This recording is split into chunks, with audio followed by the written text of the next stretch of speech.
What's going on, everybody? Welcome back to another episode of Gaming with the Bros Cast, episode 244.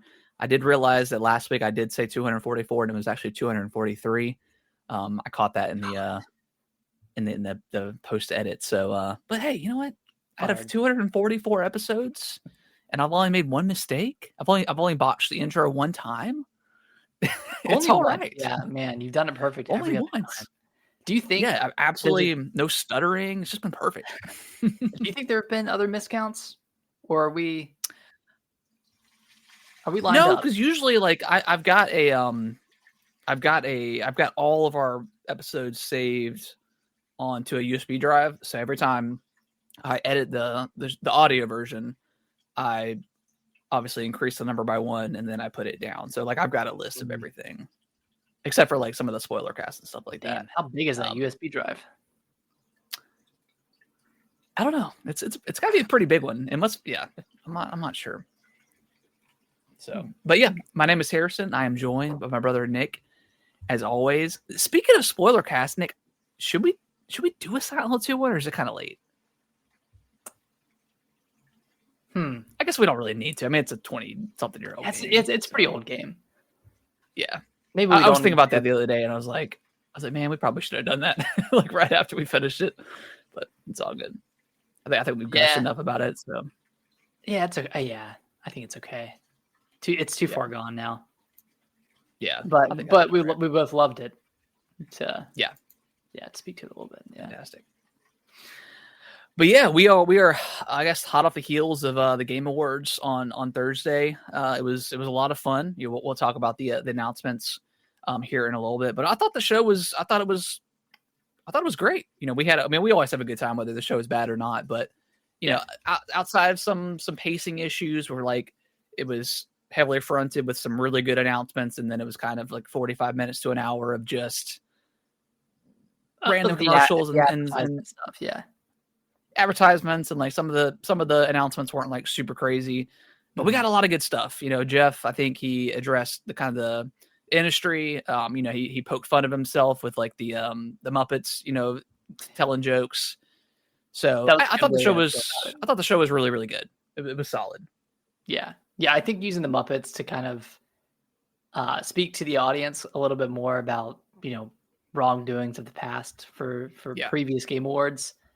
I think that was a really smart way to go about it, rather than just, silently doing the right thing. And he did do the right thing this time around and didn't, rush people off the stage, but like he kind of like brought up criticisms from the past. And I think that's pretty admirable. So yeah, it was great. Sure. Yeah. It was great. I had a blast watching it. And then as soon as I was done, I was so tired. I was like, dude, straight to bed just about. Yeah, the 3.5 hour show. That's a long time. Actually, no, it was longer than that, right? Because it was 4 hours because it started at 7:30. Yeah, and then it ended. I think it ended like a little bit after 7 or about 11. So yeah, it was long, but it was definitely a fun show. But we'll talk about the announcements here in a moment. But Nick, how was your week? It was good, man. Good week, good weekend. Went to friend's Christmas party on Saturday, and then company Christmas party Saturday night. So that was a lot of fun. Had some drinks, went out, stayed out till 1 a.m. It was great. It was a great time. Nice. And then had a nice relaxing Sunday, a little R&R, a little rest and relaxation. And it was great. Great weekend. Yeah. How about you? Cool. It was good. Yeah. We didn't really do much. I did a little shopping Friday night, kind of finished up a little most stuff. I'm sure there'll be something else I can think of, but for the most part, I think I've got everything done. Just kind of a relaxing weekend. Played definitely relaxed a lot. Sundays, like for a while I was watching a lot of football, and now that like the season's kind of ending and like we kind of know all the standings to this point, I've kind of taken a step back from like I'll still like watch like the Red Zone here and there. But I've gotten way back into actually like gaming on Sundays, which is really nice. I can have like a solid 3 to 4 hours, maybe even longer. But it was definitely longer this week. But I mean, considering you finished Indiana Jones, I was like, damn, he's already done. Yeah, nice. Yeah, I was definitely over like 20 hours of that game. great. Yeah, I great think game. I clocked mine right at 20 at the end. Yeah, because when I checked before I even got into when I was leaving Giza, I was like a 17 and a half. So I'm sure I haven't checked since, but I'm sure I'm above 20 now. Yeah. Wow. Well, I did everything. Like I did a lot of stuff in the Vatican. And then like I did everything in Giza, like every photo you could take, every medicine bottle, every artifact, every quest. I mean, I did everything. I think Giza is probably my favorite location. Well, let's dive into Indiana Jones. So we both finished it. I think we both absolutely loved it. You know, definitely was on our radar. I didn't think it was gonna be this good. You know, I was a little bit concerned about it, but just because it's Xbox and like their games haven't really hit in the last since the Series X launched.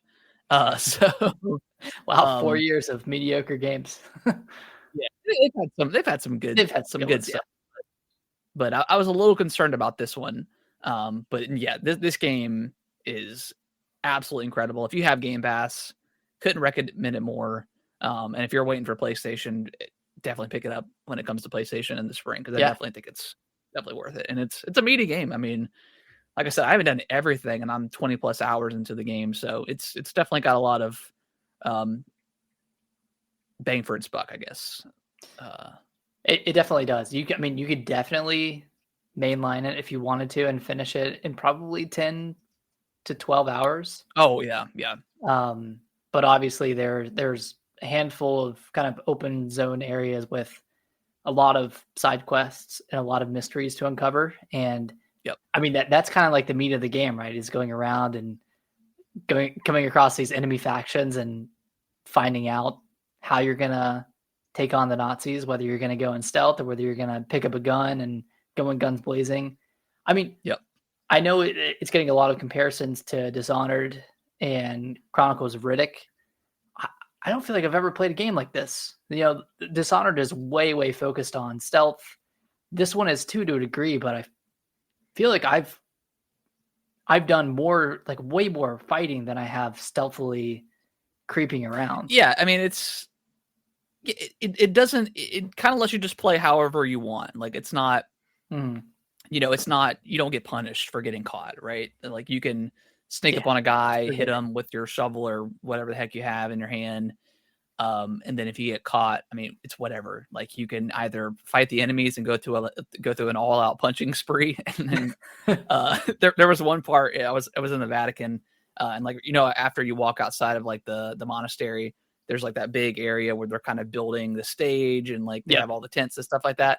I think I got caught stealing. And I ran back into the Vatican, or back into the little corridor, and I probably knocked out like 30 guys, and all their corpses were just just piling up by the doorway. And I don't think that's what a lot of people talk about. This game runs so good. And the loading between worlds, between zones, and just getting into the game, if you like completely close it without quick resume, it's so fast. It's like, the fast travel. This is it really does, like, it really feels like a next gen experience. I know that's stupid to say, but I could feel like the loading is incredible. Because eventually, like, the game does allow you to go back to the other zones, which I was a little bit worried because I missed a lot of stuff in the Vatican when I first moved on. And then at some point, like, there is a quest that kind of spans throughout all the areas in the game.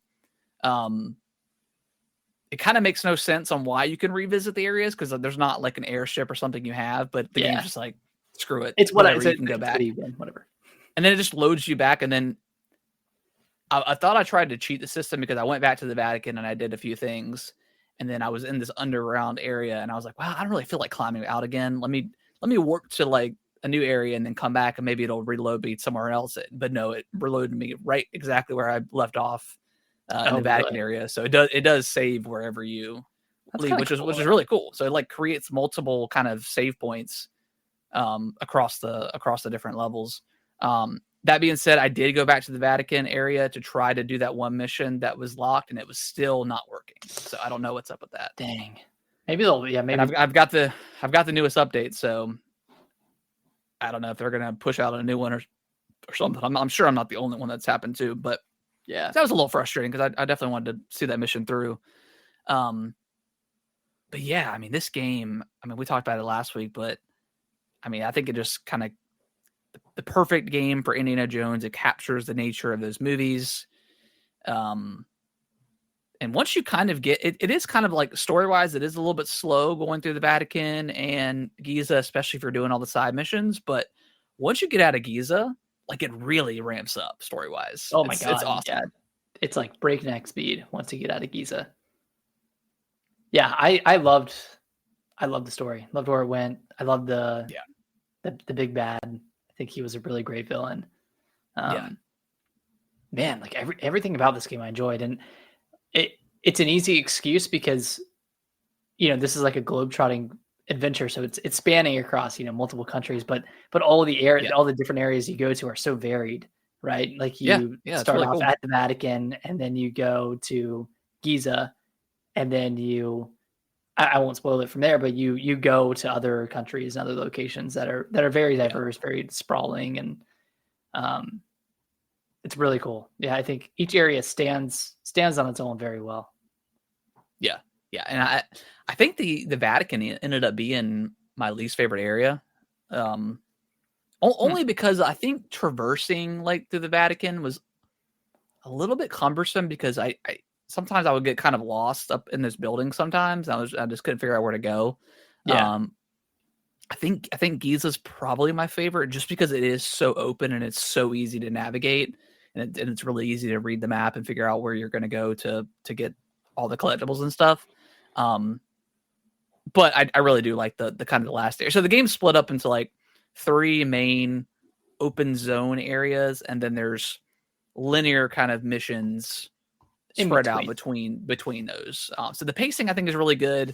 And you can kind of choose like how much you want to dive into those open zones. Like you said, I mean, you can clear the main story in probably 10 hours or under, just if you're mainlining it. But obviously you want to do some of the side quest stuff so you can get the adventure points, which is also cool because like you don't get any XP from fighting. Like it's just kind of secondary in the game. It's really about just exploring, and I love that.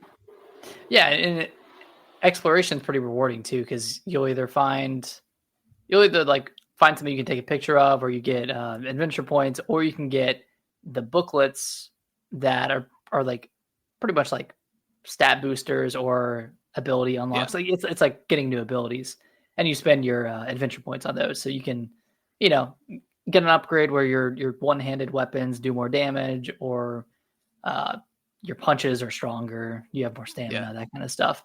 So it's really rewarding to explore because you come across this stuff randomly, and then you come across like, oh, this is a Nazi disguise.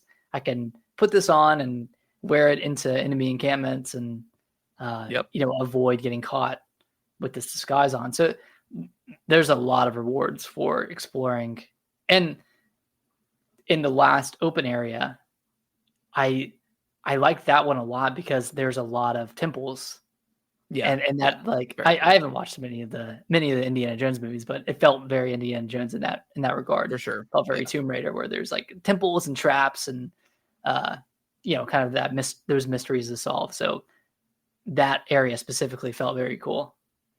Yeah, I in that zone, again, I won't spoil anything, but when you're being pursued by a certain enemy, such a cool moment. That was very I brought cool. Kellen in and I was like, look at this thing. Oh yeah, he probably like that. Yeah, so that was awesome. But yeah, I couldn't recommend this game enough. It's one of those games where I'm working or like I'm not playing and I'm thinking about playing it. Like it's just one of those types of games that I love to play. Like I said, even I pulled up my phone and did like the cloud gaming. Worked perfectly on that, so that was awesome. But yeah, this game is just great. Yeah, it's definitely a top game of the year. It could end up pretty high up on the list. I'll have to think about it a little more, but I'm looking down at my list of I have 12 games that I need to filter down to 10, and I'm looking at these are all good. I'm about there. Let me look. Let's see, 1, 2, 3, 4, 6, 7, 8. Yeah, I'm about 10 or 11. I'll have to go through and just kind of jot it. I got all the games I've played this year written down, but obviously not all of them are gonna make it. But yeah, good stuff.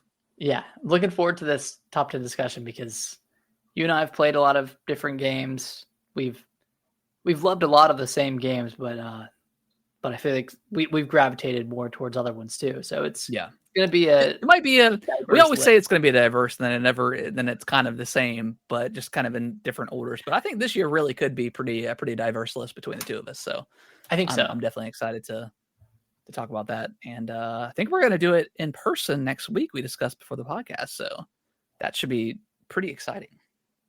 And the reason we're doing it now, or not now, but next week instead of January, is we'll talk about it later in the news. But Switch 2 announcement, it's imminent. Yeah, I mean, it's almost 100% happening in January. It's all. Or it could be like really early February, but we're coming in hot. So very hot. Can't be doing our top 10 games of 2024 and the Switch 2 is getting revealed for 2025. Yeah. And there, I mean, like, and we talked about it before, but I mean, I would like to play Metaphor, but that's just not happening. And actually beating it, you've got Final Fantasy Rebirth and Like a Dragon that you haven't beaten. So Unicorn Overlord, Dragon Quest 3. So a lot of RPGs, but I mean, you played a lot of Rebirths. I mean, if that was you could probably shovel that into your top 10 if you were going to. But yeah, some games we know are really, really, really special and good. We just can't get to them. I mean, there's only so much time in the day, and thinking about playing a 100-hour RPG, and rushing it to get to the game of the year discussion. Like, I don't want to do that. Right? It wouldn't be a genuine. Yeah. Wouldn't be a That's why I could never be a reviewer that's put on a deadline. I like to enjoy my games. Thinking about Indiana Jones again, I know that was that had a tight turnaround for reviews. I think it was released to reviewers like the weekend of Thanksgiving, and the reviews went up on like the 4th or something. Like it's not. Yeah, I mean, and thinking about the game I think it has like an 87 on Metacritic, but like going to like the kind of funny review, you and I both watched that live, and if you only had a few days to beat that game, and you didn't touch any of the side stuff, and you just mainlined, like the game isn't going to be that great because you're probably struggling a little bit because you don't have all the, the books to unlock the more the better abilities. So if you're just kind of rushing through it, So I could see why you wouldn't like it if you were. It's not one of those games that you rush through. Yeah, we finished it pretty quick, but we put it. Yeah, but it took us 20 plus hours. That's true. Yeah, that's very true. It wasn't like we did it. I mean, what, a week? Has it been a week since this game's been out? 2 weeks. I guess 2 weeks. Yeah, 2 weekends at least. Yeah, 2 weekends. So, I mean, that's you and I can usually finish a game within a couple of weeks of it being out, depending on what it is. Yeah. But I want to hear your thoughts on Brothership. I see it on the list here. Yeah. I've actually been enjoying it. I did finish the first island and reconnected it. So I'm still extremely early. Like I'm still, I think, about an hour in maybe. But I've been enjoying it. The writing is funny. I've chuckled a few times. Nice. I'm not. At some point, like I'll probably hit that wall, like I do with all the other Mario RPG stuff. But so far it's good. It's a great like lay down in bed and just play for an hour or two. Yep. And not knock a level out or whatever the case is. But yeah, I've been enjoying it. It's really good. I don't know if I'll finish it in time for Monday, but we'll see. Probably not. I mean, it's a 35-hour game. Yeah, and then see that's also it's like, man, I know it's so long, but whatever. I'll continue to play it. Yeah, it's solid. I still like. I think it's 20 or 30. But that doesn't really detract from the game too much for me. Yeah. That's fine. Well, nice. Well, I'm glad you're enjoying it for the short time you've played. Have you gotten the hammer yet, or do you still? I have not gotten the hammer. Okay. Yeah, I've not gotten the hammer yet. Yeah, I just reconnected the first area. So yeah, I'm still very early in the game. And you have Luigi? I do have Luigi. Yeah. Okay. Cool. Well, But yeah, it's solid. I mean, the combat's fun. It's engaging. Keeps you on your toes. Yeah, for sure. I love that type of turn-based combat. Yeah, like Sea of Stars. Yeah, it's great. Exactly. And see, that's another game I want to start playing again, but I can't. I mean, I would just wait for the DLC. I'm not a madman. Not a madman. Well, yeah, but I want to play it on the Switch and beat it on the Switch so I can play the DLC on the Switch. Because I have it on. I wonder if it's standalone. The DLC. Good question. It might be. Yeah. Let's jump into the Game Awards. So, I guess before the announcement, so Astrobot won Game of the Year and swept. It won a lot of awards. It did, yeah. It stole Nintendo's family game category away from them, which, I mean, let's be honest, I don't think Nintendo had a shot this year with their games. But yeah, I mean, of course, people are upset. Like, even like the Wukong developer were like very upset that they made the trip out there and didn't win. It's like, all right, you guys are doing a little too much. Like, you guys, you're lowest rated on Metacritic out of all the nominees. Exactly. Like, fantastic game. But yeah, it was the lowest rated game on that one. So yeah, to sit there and like cry about it, it's not a good look, especially with the kind of controversy the studio already has, whether it's deserving or not, with the controversy. Not a good look, in my opinion. Especially for your first Game Awards. Yeah, and they won Game of the Year at some other award show. I know it's not the Game Awards, but they did win like a Game of the Year for another one. So like they got their their, and they won Best Action Game too. Yeah, which I think should have gone to Stellar Blade, but yeah, Stellar Blade, Silent Hill 2, they got snubbed a little bit. Especially Silent Hill 2. Like, I really wanted what was his name? Sam something? Or no. Mm-hmm. Yeah. The voice actor that played James. I wanted him to win. Who did it end up going to? Hellblade 2. Yeah, Hellblade 2. Actress. Which, I mean, Jurgen? very deserving. I mean, all the mocap she did, like she was incredible. Yeah, so Melina Jurgens. Okay. Yes, I was not upset at all that she won, but I did want him to win just because Silent is good. Yeah. But then they got snubbed for like the audio design, which is crazy. Like, and who won? Astrobot was very good, but yeah, a little upset that it didn't at least win audio design. But that's the way that it goes. Spider-Man 2 didn't win a single award last year, so it just happens. Sometimes it just happens that way. I mean, Balatro won a lot. Yeah, Balatro and Astrobot swept. They did. And I mean, deservedly so. And Metaphor won a few awards too. Got Best RPG, Art Direction. Did Erdtree win anything? It did not. So all those people that were crying about Erdtree getting nominated for nothing. I think it just, maybe it was just genius on Jeff Keighley's part to add the controversy to get more eyes on the Game Awards because people wanted to see what won. Yeah, genius. God, man. I didn't think it was going to win, but I'm surprised it didn't like win any award. Yeah. But who cares? Oh well. Yeah. Still fantastic. That's why they should have a Best DLC award or expansion. But I think next year they will. Yeah. For sure. All right. Well, let's get into the announcements. Where do you want to start? Let's start at the end. Let's start at Intergalactic. Oh yeah. That one. So I've seen some stupid controversy online about. It's like anytime like there's like a female protagonist, people are losing their fucking minds. Mm-hmm.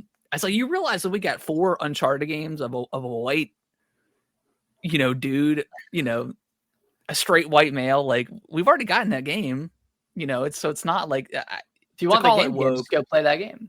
Yeah, this whole grifting woke shit it's all so annoying. It's all just it really is engagement, and there have been female protagonists for 20 years. Yeah, like fuck it, Metroid. Yeah, Metroid. Yeah, I mean that was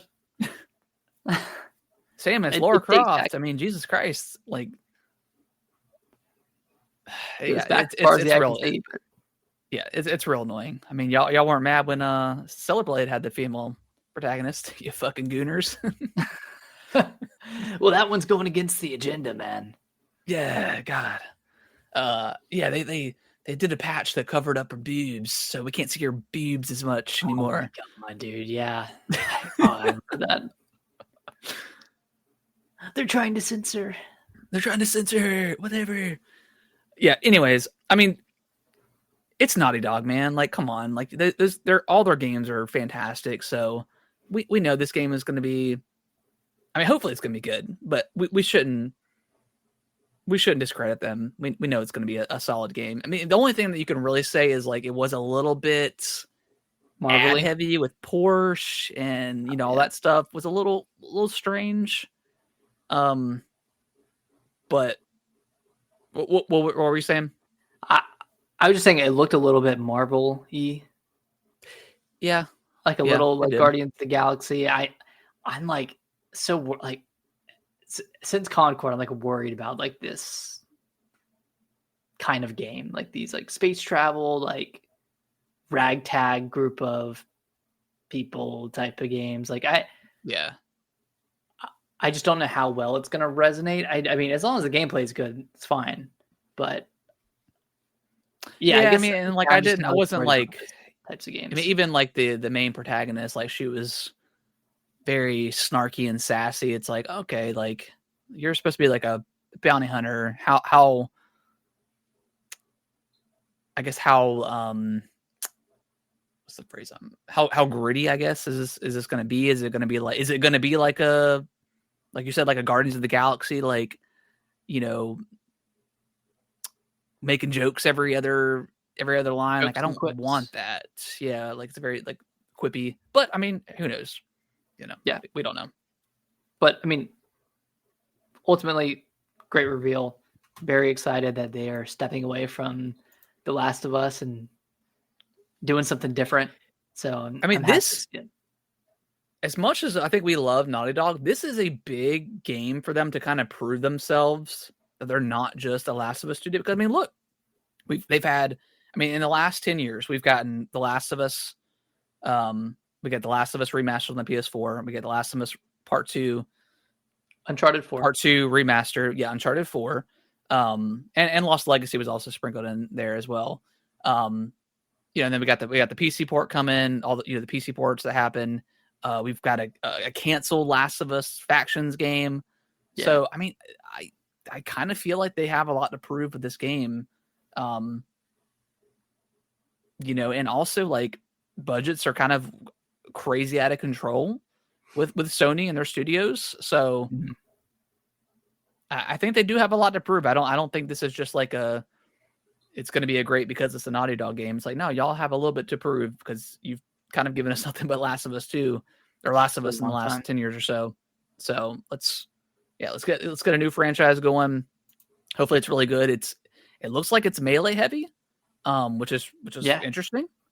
So I'm excited. I think it looked cool aesthetically, but yeah, hopefully it turns out good. I mean, we won't see this. It won't come out until like 2027. So yeah, it's a ways away. Hopefully it doesn't have a $300 million budget going into it. Hopefully it's a little bit more reserved, but we'll see. I mean, I have high hopes for it. I don't love the name Intergalactic either. But I don't like the Heretic Prophet either. Like it's like Intergalactic, the Heretic Prophet. I don't know if I love that name, but start of a new franchise. Yeah. So we'll see. We'll see. We'll see. I'm sure it's gonna be good. I'm sure it is. You pick the next one. I mean, there's a lot to talk about. So can we talk about Elden Ring? Let's fucking do it. Elden Ring Night Rain. Yeah. The 3-player. The walls are closing in. It's like a roguelike. You're doing 3 days of fighting, and then you fight a boss. And it's like a stifled, like quick version of Elden Ring where you're leveling up super fast, and you walk past the bonfire and you heal rather than sitting down. So like everything is kind of like streamlined. And you pick and then when you level up too, like whatever class you pick, it just levels up those attributes that go to the class. You don't have to sit there and like, I need to do this. I'm fucking down for this thing. This sounds so cool. This sounds very awesome. Do you play with just 2 people, or do you need 3?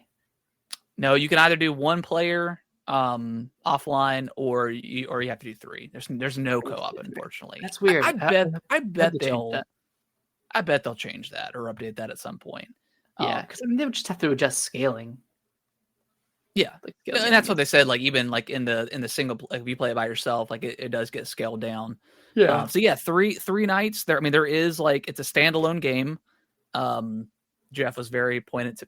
He made a point to say standalone. Yeah. But yeah, standalone game. There is story. So I think at the night, there's 3 days. So at the end of each night, you fight a boss, and then at the third night, you fight like the Night Lord or something. I'm not 100% sure. I'm guessing that is like a unique boss, like a new boss, and then the ones you fight during the 3 days, it's like, oh, you're fighting the Nameless King, or you're fighting, something from Elden Ring, or something from Dark Souls 1 or 2 or 3. Yeah, and they confirmed that like there's going to be like bosses coming from all the Dark Souls games, so it's like kind of like a multiverse kind of thing with the Dark Souls and Elden Ring kind of coming together. And then, like you said, it's got like the Fortnite kind of, it's got the storm closing in. The storm closing in, so like I assume it damages you or whatever. It gets you closer and closer, like into a certain part of the map. And I'm sure that'll change each time because it's a roguelike. It sounds so cool, man. Like I wonder, and it's no battle passes, no microtransactions. Like the game is the game. I wonder how much it's going to cost. You think it's going to cost like a full 70? I don't think it's going to be. I think Elden Ring was also 60, so yeah, I can see this being 40. Yeah, be in line with Erdtree. Yeah, in line with Erdtree. And the other thing about it that's cool is since it's a roguelite, if you like die during a run, you get like relics or something like that can help you improve your character permanently. Yeah. So you can love that get stuff better each time. I love a roguelite. I love seeing progression. Yeah. Each time, getting better each time. Exactly. Yeah, that's the only thing. That's the only stuff like Hades and stuff like that. As long as there's something that I can bring back out of a run and put into my overall stats, I like that stuff a lot. Oh yeah. So yeah, this is so cool. I mean, yeah, very very unexpected. I mean, they were just talking about FromSoft was just talking about how they're not doing Elden Ring 2. They're probably going to move on to something different. And then here we are with Elden Ring Night Rain. Like just such a cool concept, something that, they haven't done for in the past. So I'm very, very intrigued. It's coming next year. So like, man, next year is going to be so packed. I bet it comes early next year too. I bet too. It's within the first half. May, June, something like that. See, because it looks done. I mean, it's the framework is already there. It's just, adding in the I mean, they've already got the multiplayer, but I'm sure it's going to be, you kind of lobby up with people. So it's probably going to be a lot easier to do multiplayer than versus summoning people into your world. But yeah, it looks cool, man. My theory is that FromSoft is trying to have a release every year. And they've done that since Elden Ring 2022, where they had that. They had Armored Core in 2023, Shadow of the Erdtree in 2024, and then Elden Ring, Night Rain 2025. And then I bet they have like some sort of remake, like a Bloodborne remake or something in 2026. Stop. No, I don't think Bloodborne remake is happening at this point. I bet we'll get a Dark Souls remake at some point. But we already got one. We got a remaster. I think they do a trilogy. I think they do. I think they do Elden Ring on the Switch 2 next year. Yeah. And also launch Night Rain on the Switch 2, and then sometime down the line have a Dark Souls.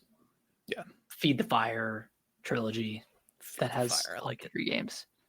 Feed the Fire. So I'm excited. I'm excited for Night Rain. It could. Oh yeah. Feed the fire. Sometimes I just let that multiplayer sit in the background. Just let it sit in the background, man. A lot of people hate that song. I like it. It hypes me up. Well, if you're not sitting there, I mean, I guess if you're playing it like 10 hours a day, yeah, it's probably a little old, but whatever. Yeah. Also, have you played Prop Hunt? No, I have not. You should fire it up. I'm not a big, I think deathmatch is like my only mode that I like in multiplayer games. I hate capture the flag. I hate just a smooth brained. Yeah, just smooth brain. I just want to like sit back and just kill. No, I do like domination and like King of the Hill. Yeah, Dom's good, but yeah. But it's just hide and seek. Yeah, I know. Everyone loves hide and seek. Well, I think there's just one person I was watching on, well, not necessarily watching, but like he would pop up on my TikTok feed every once in a while. He would always play prop hunt, but like he would hide, and then 30 seconds after he kept moving because like he can't sit still. Mm-hmm. And I'm like, dude, this is not how you play prop hunt. Just sit still. And he would always move like right, and I think it's just clip farming, whatever, you know, rage bait kind of stuff, but it's just annoying. All right, what's the next announcement you want to talk about? I mean, Witcher 4. We got a CGI trailer for that, and I think it was a in-game trailer. Confirmed Ciri is the next Witcher. The next protagonist of the game, and I don't know if we'll play. I mean, Geralt's going to be in the game, but we don't know if we're going to play as Geralt. But definitely, Ciri is definitely the main protagonist for sure. Yeah, which is really cool. I'm excited. Yeah, I mean, I don't think we'll play as Geralt. I think it'll all be a Ciri, and then he'll pop in every now and again.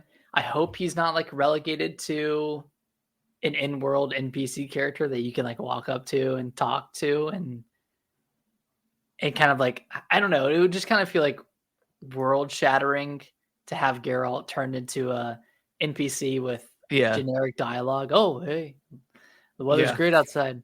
So I hope it's like him coming in for story beats, and then you don't see him in the world. That's my only fear with this, and I think they'll do it right. I toss any coins to a Witcher lately?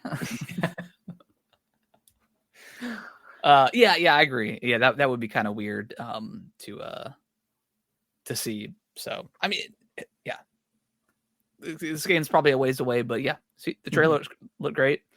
Definitely captivated the world of The Witcher for sure. So yeah, for sure, it was good. I liked it a lot. Split Fiction.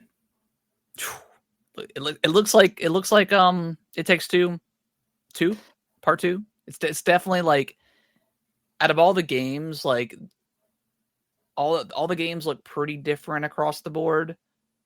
This one definitely looks like it's obviously heavily I mean, it's their own game, but like, it kind of just took the idea of It Takes Two and just changing up the formula a little bit, maybe changing up like obviously the characters, the story, the world. One's medieval, one's sci-fi, so which is very cool. Or fantasy and sci-fi, which is awesome. But it definitely seems like it's more like It Takes Two versus Brothers and what was the A Way Out. A Way Out. So, but this game looks awesome. I'm happy it's paying homage to It Takes Two, because It Takes Two was, I mean, that was the breakout hit. That one did the best. That one won Game of the Year. So I think this looks fantastic. I think there are a lot of really cool gameplay elements in there. Coming next year. Did they give the release date for this game? Yeah, March. That's right. Yeah, that's right. March this year. March 6th. So really 2.5 months away. Yeah, which is crazy. Yeah, that's kind of wild. March 6th is what? On a Thursday. Cool. Thursday. Yeah, I can't wait for this game. I adored the first one. I mean, it was one of the best games of 2021, right? Yeah, 2021. Yeah, game's amazing. I loved it. Yeah.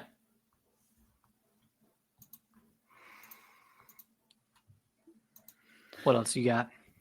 I mean, Okami got announced again. Like you and I, you played Okami, but I haven't played Okami. Yeah. So I don't know affiliation. Like I don't have the nostalgia. I know I do need to play this game at some point. I mean, it's like Zelda, Twilight Princess. Yeah. So really cool that it's getting a sequel after all these years. So I'm glad that it's happening. So yeah, I'll probably play Okami 1 at some point. It's on the Switch, so yeah, it is. What else? I honestly can't remember. I mean, Borderlands 4 was shown off. That looks very okay. Borderlands, very Borderlands. If you're into Borderlands, very Borderlands. Like too much. Looks too much like Borderlands 3. Looks like they haven't evolved the art style, graphical fidelity at all. Yeah, I'm not super hyped for this one. So I mean, I haven't. I never beat Borderlands 2, so I'm out on that one. Yeah, unless it's just like something completely different, which it doesn't look like it's going to be. That's fine. You know, it'll sell millions of copies. It'll do well. Yeah.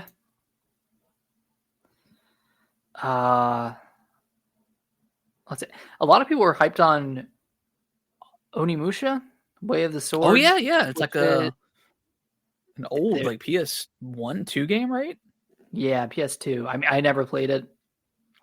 Yeah, I didn't either. But it's a Capcom game. I mean, they had between this and Okami, they had a pretty good presence at the Game Awards. Yeah, and they said they want to bring back more older IP as well, so we could see some other stuff too in the future. What's the dinosaur game that everyone's like always clamoring about? Oh, like Dino Crisis. Dino Crisis. Yeah. Okay. Yeah. Yeah. That looks cool. Looks cool. I mean, anything else super notable? And I'm excited about the Slay the Spire 2. I know that had already been announced. Yeah, but that looks really good. That end of the pre-show. Mm-hmm. I still didn't. Yeah, I did not play that one. Yes, you do. Anything else? I mean, Outer Worlds 2 got a gameplay trailer, which I don't remember that much. Yeah, I mean, we got a trailer for that. That's coming out next year. I mean, Xbox has got a lot of stuff coming out next year. Assuming it all hits. Yeah. Or it definitely all comes out. Like they have a lot of stuff. And I don't know if it was already confirmed for the PlayStation, but it's definitely, I think, day and date with the PlayStation as well. So that's cool. It's weird how that works. They're both Obsidian, but Avowed is coming to Xbox only. I think they're just playing it by ear. They just whatever. Yeah. I think well, it was probably because the Outer Worlds came out in both at the same time, so they probably were just like, PlayStation's already got it, so we'll just give it to them at the same time. Yeah.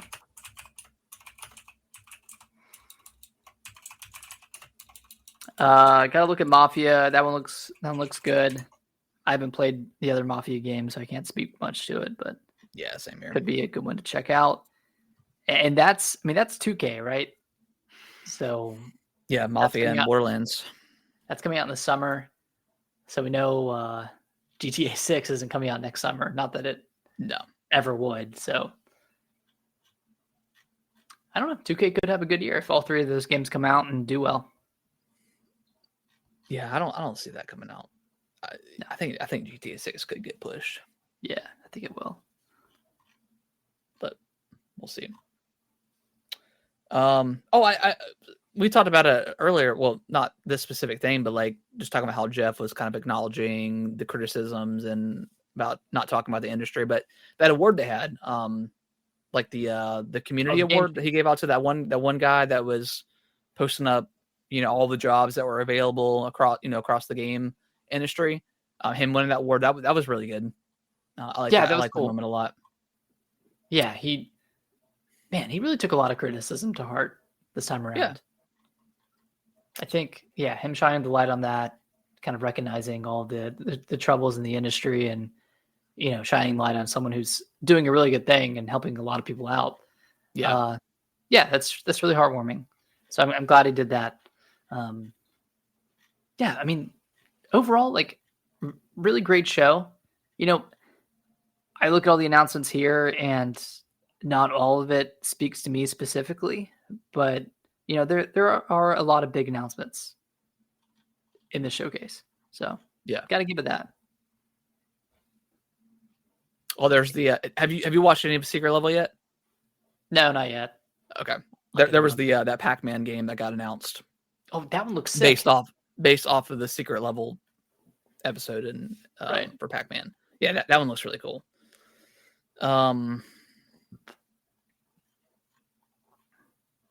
David Diver in the Jungle expansion. Yeah, that was about it. I mean, there was a lot of good stuff.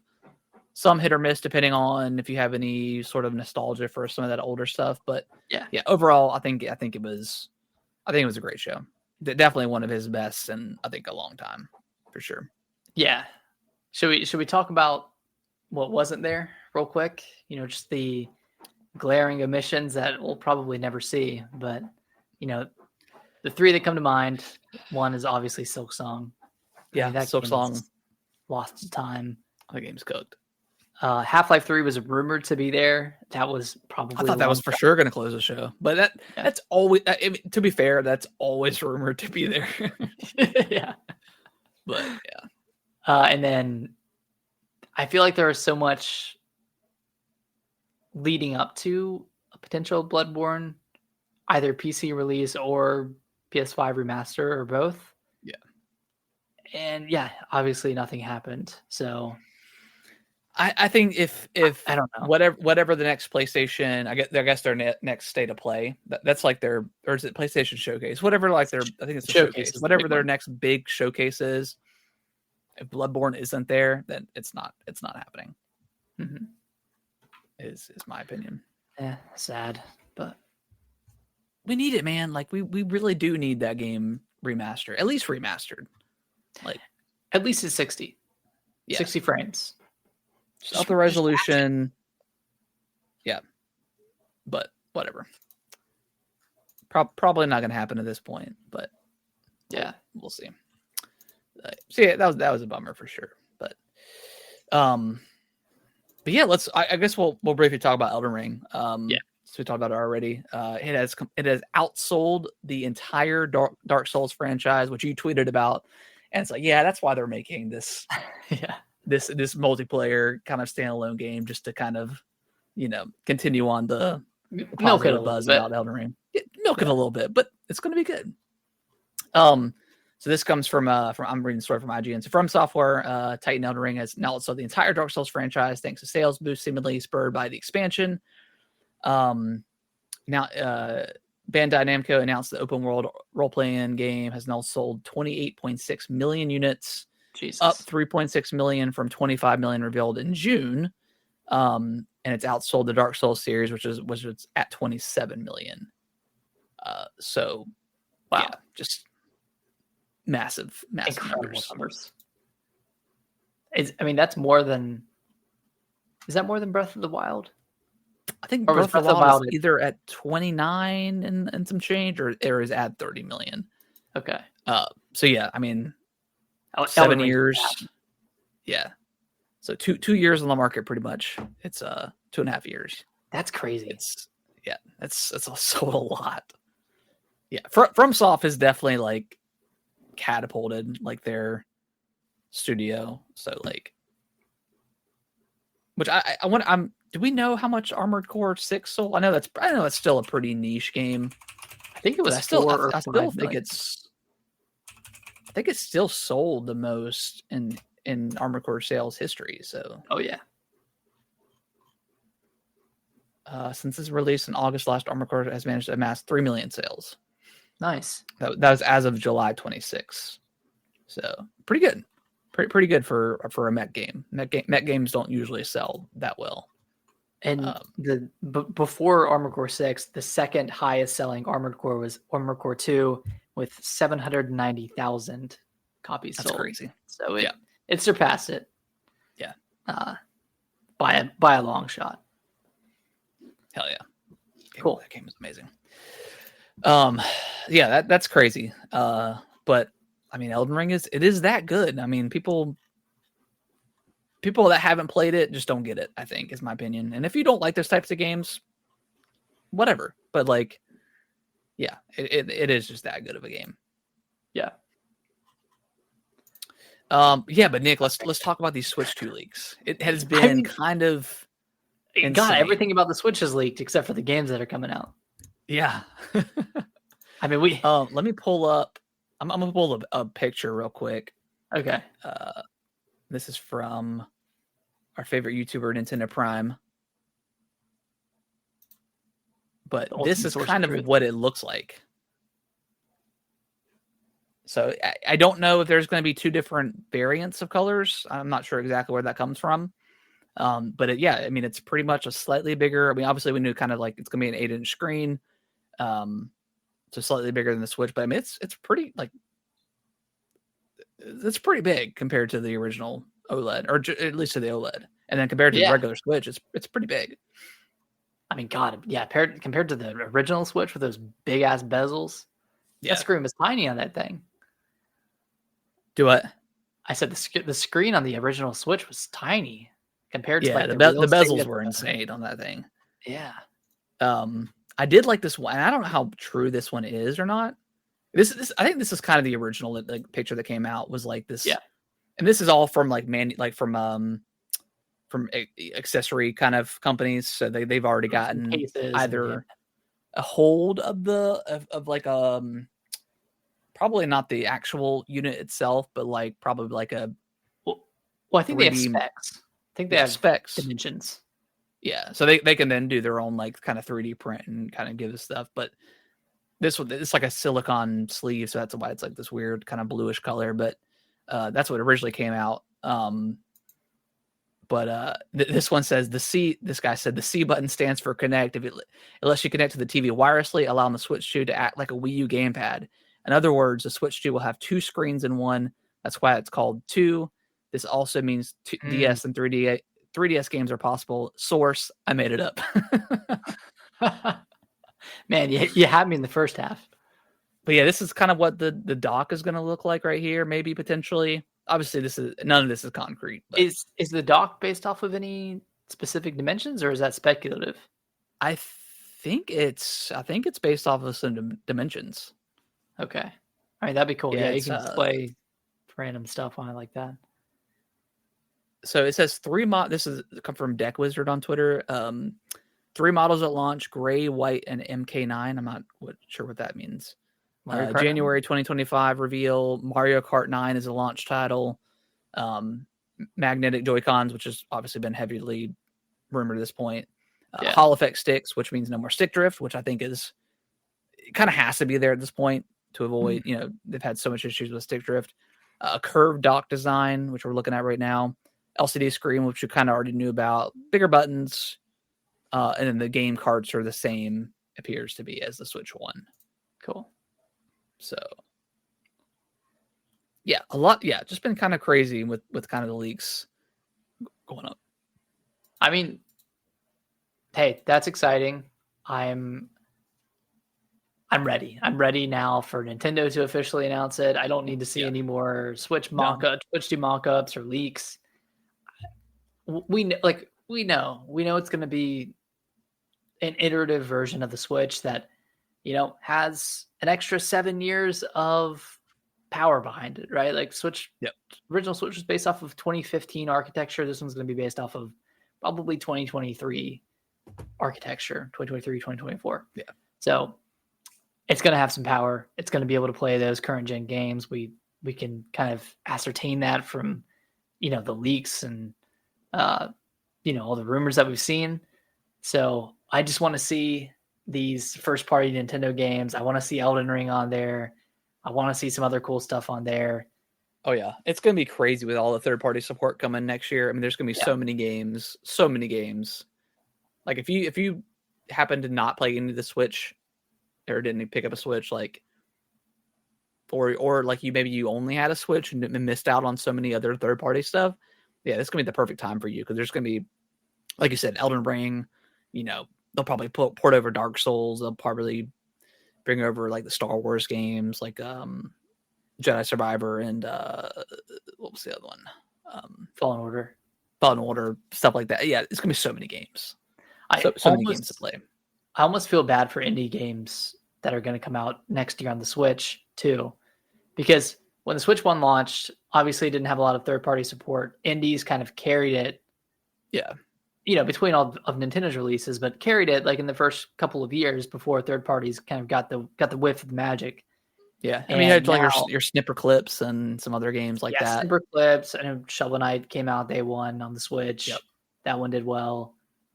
And then, a bunch of other games, like a game like Celeste.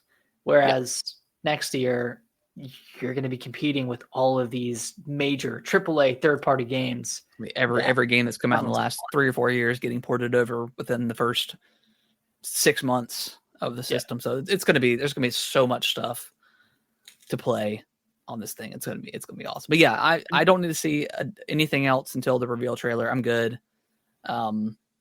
It feels like for the first time in the year that that the announcement is actually inevitable next month, because we knew as soon as they started mass manufacturing this thing to get it ready, and the specs were going out to all these accessory companies and stuff like that. You knew they don't care. They're gonna, because it's part of their marketing too. Like they're gonna be like, oh, here's the Switch 2 and our products, boom, and then all of a sudden it's like, oh, this is what it looks like. Okay. So yeah, it's inevitable. I mean, I have a question. Do you think we see any Xbox games come out within the first year of the Switch 2 on the Switch 2? I mean, yeah. I mean, if Indiana Jones can run on there, probably Indiana Jones. Think we see like a Gears of War collection or a Halo Master Chief collection, anything like that? I mean, yeah, if it's going to come out on like on PlayStation as well, I don't think it's just going to go out on the Switch. But I mean, that's obviously, if it's a possibility for sure. I mean, I think Xbox is going to want all their stuff on everything, and Switch is such a huge platform. So yeah, I mean, yeah, Indiana Jones. I'm sure, like if Starfield gets announced for PlayStation at some point, they'll port it over to the Switch too as well. So yeah, it's going to have so much stuff to play. Possibilities are endless. It's going to be crazy. Yeah. Man, I can't wait. I'm so ready for this thing to be officially announced. Nintendo's had a good year. Like they've put out a game pretty much every month. But every month. Obviously it's a B team. It's not their triple. It's not the normal Nintendo we're used to. It's not your Tears of the Kingdom. It's not your 3D Marios, your Xenoblades. Yeah, it's time. It's definitely. It felt time at the end of 2023, and it definitely feels it's well past kind of its time to be announced or revealed. So yeah, I'm excited. Hopefully we don't go through the entire month of January without hearing something. People are going to lose their minds. Yeah, I don't think they can though. I think too much stuff is going to get revealed if they don't.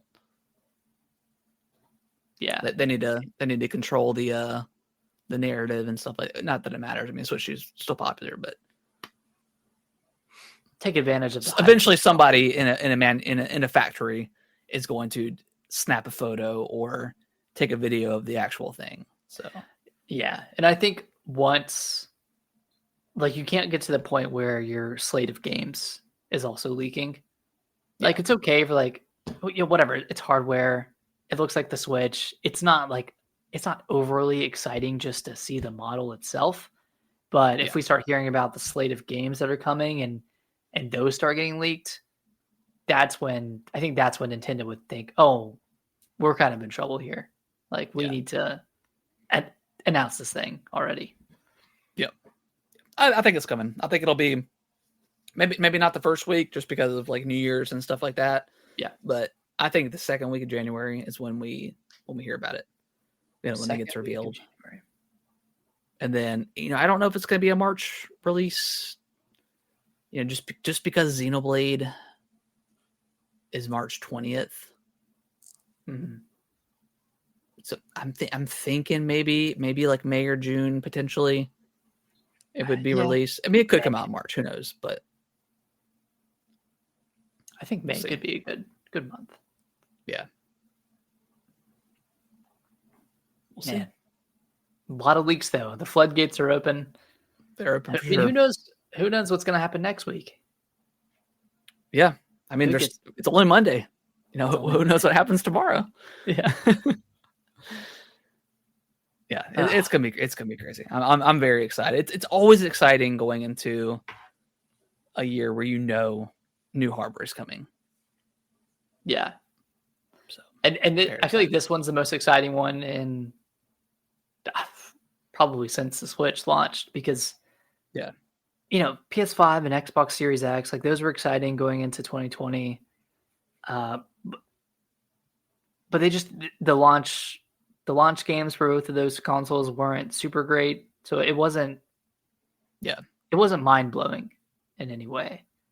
Yeah, like when we got the Series Switch, X, it's gonna launch with a couple of bangers. Like we're probably gonna get either Mario Kart 9 at launch or Mario Kart 10.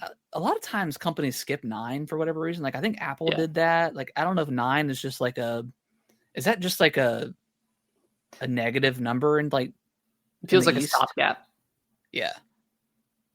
Because like the 8's got the infinity kind of like that kind of symbolization. Like maybe 9 is. Yeah, I'm not sure if that's like an Eastern kind of thing. Yeah. Or not, but I mean, Apple did the same thing. So I mean, who knows? Maybe it's just. But so yeah, maybe it'll be Mario Kart X or 10 or whatever they call it. Or we'll get like a new. I honestly kind of prefer just a new 3D Mario, and then we get Mario Kart 10, whatever 9, 10, a couple months later, as in the launch window. I would prefer that. Yeah, will the Switch 2 be something that happens online, or is it for the African American audience as well as other people in the areas of which I don't understand? Well, it's a I'm not 100%. So yeah, I mean it's a brand new console. Different regions. They did confirm that the Switch Online is carrying over to the Switch 2, so everything is that you have online. Like if you purchase something digitally or physically, it is going to work on the Switch 2. So yeah, that infrastructure is still going to be going to the Switch 2, if that makes sense. It's kind of like Xbox Live. It's kind of like PlayStation's Plus or however that Nintendo's finally kind of going into that route of stuff just carrying over and not being like a stopgap every single time there's a new system announced. It just makes sense. So that's good. So yeah, anything you bought digitally is definitely going to carry over. So you'll be good. Yep. Yeah, I mean, going back to what you were saying, I think the Switch 2 is going to launch with either Mario Kart 8 and Metroid Prime 4, and then 3D Mario coming out later that year, or it's going to launch with 3D Mario and Metroid Prime 4, and have Mario Kart come out later that year. Do you think Metroid Prime 4 is a definite launch title? I think it is. That would make the most sense to me if they finally want to get Metroid to like the high number, like the high sales, like that could be pretty huge. Like that is kind of the killer app to get a Switch 2 is Metroid Prime 4. But I still think you need a system seller alongside it. Like you definitely still need like a Mario Kart or a Mario. Yeah, I don't think it's going to be like just Metroid Prime and then like some random, indies or some other smaller titles. Yeah, it's definitely going to have something Mario, I think. Yeah, for sure. It's like you want someone to walk into a Best Buy, GameStop, wherever, see the Switch 2, see Mario Kart, and then say, hey, I'm getting a new console. Might as well grab the other Nintendo game that's out. Oh, Metroid Prime 4. I haven't played that. Whatever. Oh, it looks great. Graphically amazing. Oh my God. Yeah. There you go. Yeah. You got your 3D platformer or racer, and then you got a first person shooter. Not realistic, but a first person shooter pretty much. Yeah, they've got quite a few. I mean, do you see any other? I mean, Zelda's not gonna come out as a launch title or probably in the launch window. Is there any other franchise that you could see? Like, I don't see Splatoon. I think Splatoon 3 was still too recent. No Pikmin. I don't see Smash launching either. I think Smash is a little ways away.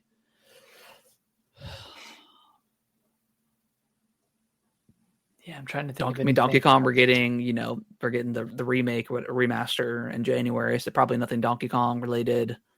Probably, well, actually, could do Animal Crossing. I mean, that could be a launch window game. It's been 4 years, over 4 years since that one came out, and we know like they kind of sunsetted New Horizons pretty early. So I'm assuming they're working on the next one.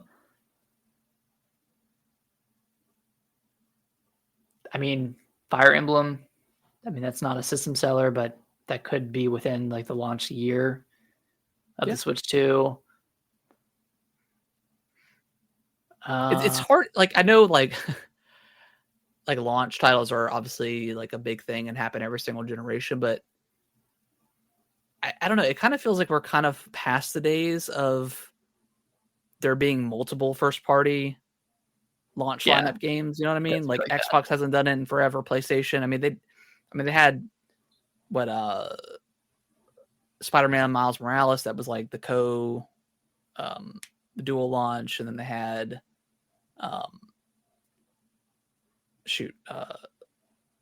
Demon Souls that launched. Xbox didn't have anything at their launch, but so Switch was the kind of last thing they did. It was Breath of the Wild, and what else? Did they even have another one? Snipper Clips, which I think was published by them, right? I think it was published by them. Did they have? And then they had Mario Kart the next month. Yeah. So, but not like two major first party games on the same day. Don't have both of those at launch. Maybe they have one a month later or 2 months later. That is kind of weird that doesn't exist anymore. There used to be at a minimum two first party games, but it's also carried a lot about third party too, like the big third party like next gen games. Yeah, like I do think we could see Elden Ring at launch. Oh, I think for sure that's happening.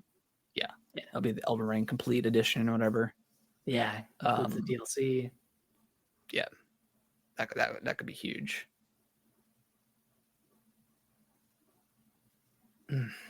I'm leaning more towards Mario Kart 9 or 10 being a launch title. But if that's the case, that's still, I don't know. To me, that's a little lame. As someone who's not the biggest Mario Kart fan in the world, I mean, I'll get it because it's it's there. But that I would rather play like a 3D. I really do think it's gonna be the next 3D Mario to launch it off, and then Mario Kart is a couple months out of there. A good holiday title.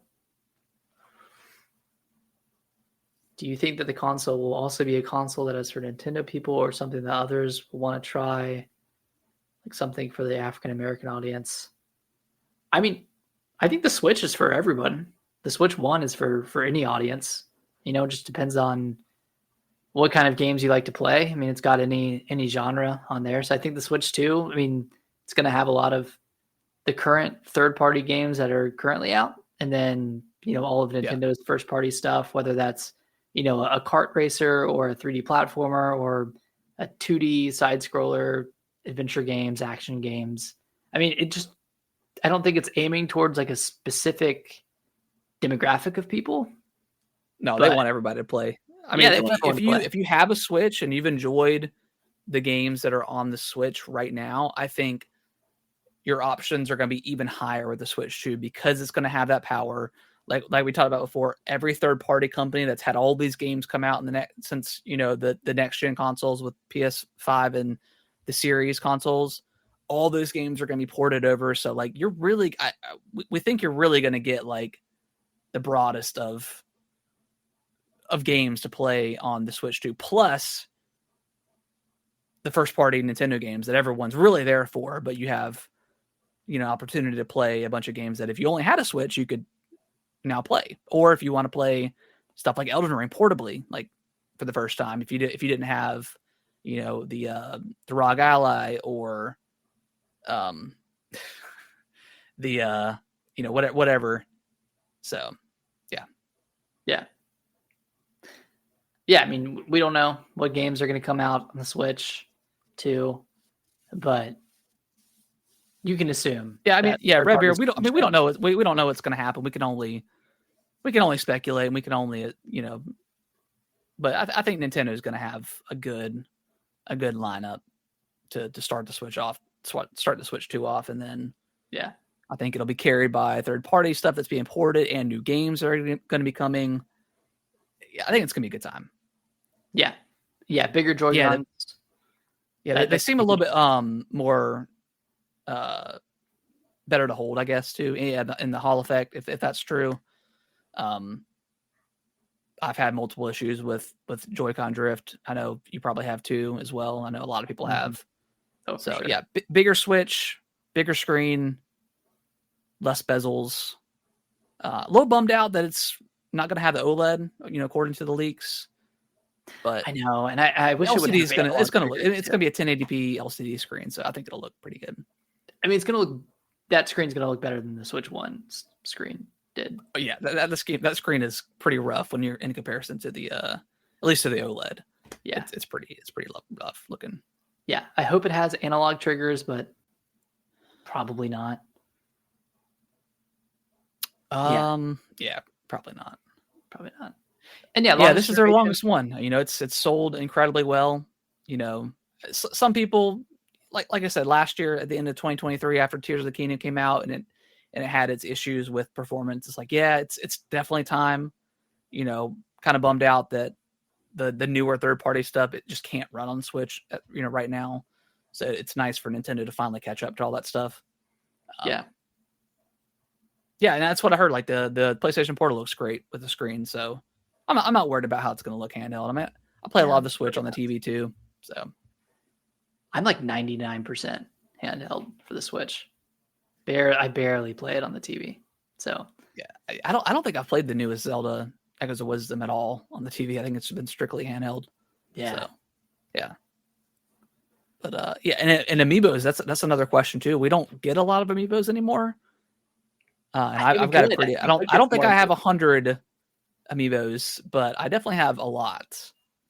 I probably have 30, maybe 30.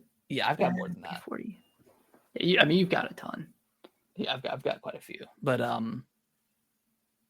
hope we get more amiibos. I love collecting them. They're fun to collect. They don't really do much in games, anymore, and never really did either. So. Yeah, I mean, Hogwarts Legacy was solid on the. I know it was like a different kind of version. It was kind of I'm gonna say dumbed down version, but like without a better way of putting it, it was definitely less visually, good looking compared to the Series X and PS5. But there have been some really great ports on the Switch. I mean, Witcher 3 is like one of the kind of the larger ones. Doom, I'm sure there's some other ones too. Yeah, so I mean it. People have made it work on the Switch. Yeah. But yeah. All right, Nick. Well, last thoughts on the Switch 2 before we wrap it up. Well, I think it'll be great. I'm excited. January's coming up quick, so I think we're in for a fun month. Yeah. I can't wait. It's going to be. I mean, even if we don't get the Switch 2 in the first few months, I mean, Xenoblade, I'm very excited to play. Man, I never played that one, so I'm very excited to kind of dive into that one. That one's going to be a lot of fun. And then February is already packed. I mean, Monster Hunter, Avowed. I think there's something else. Assassin's Creed Shadows. 3 huge games. Yeah, Redbeard. Appreciate that. But yeah, we're ready to. We're very excited. We're very excited for it. Yeah. It's been a weird year for Nintendo. It really has been a year of like, oh my God, September is the month. It's gonna get revealed. Team October, Team November. No one's on Team December, but It's still fun. I don't know if there'll be any special editions at launch, Redbeard. Like the Mario Kart 8 have they ever done? Well, for Switch 2. Well, sorry, not 8. People are saying there's a Mario Kart 9 special edition that's going to come out. That's what MK9 was. Okay. Yeah. I mean, maybe. Have they ever done a launch special edition for like a new console? I'm not sure. I don't. They may have. I don't know, but I mean, there could be a Mario Kart 9 like special edition. Who knows? I mean, I don't even know if there'll even be multiple SKUs, but we'll see. Yeah. I mean, it's a possibility in Redbeard. We'll see. Yeah. We'll see. All right, guys. Well, I think that is going to wrap up the show. We appreciate everyone watching, listening. If you guys can review us on your favorite podcast platform of choice, that would be super helpful and much appreciated. Next Monday, same time, we are going to be doing our Game of the Year discussion. We will be in person for that. So we'll go over, even though we're one podcast, we do our separate lists and kind of compare and contrast with each other. So we'll do our top 10 games of the year. We'll do some honorable mentions. Like, we're not including Shadow of the Erdtree as a game that is eligible for Game of the Year. But I'm sure we will mention that at some point during the discussion, because it is one of the best gaming experiences of the year in our opinions. So so look forward to that. Yeah, it's gonna be awesome. Yeah, and thanks everyone for watching. Thanks Zebra, Redbeard. Thanks for tuning in. Yeah, appreciate you guys hanging out. All right, guys. Well, we'll see you next Monday. Bye-bye. Bye.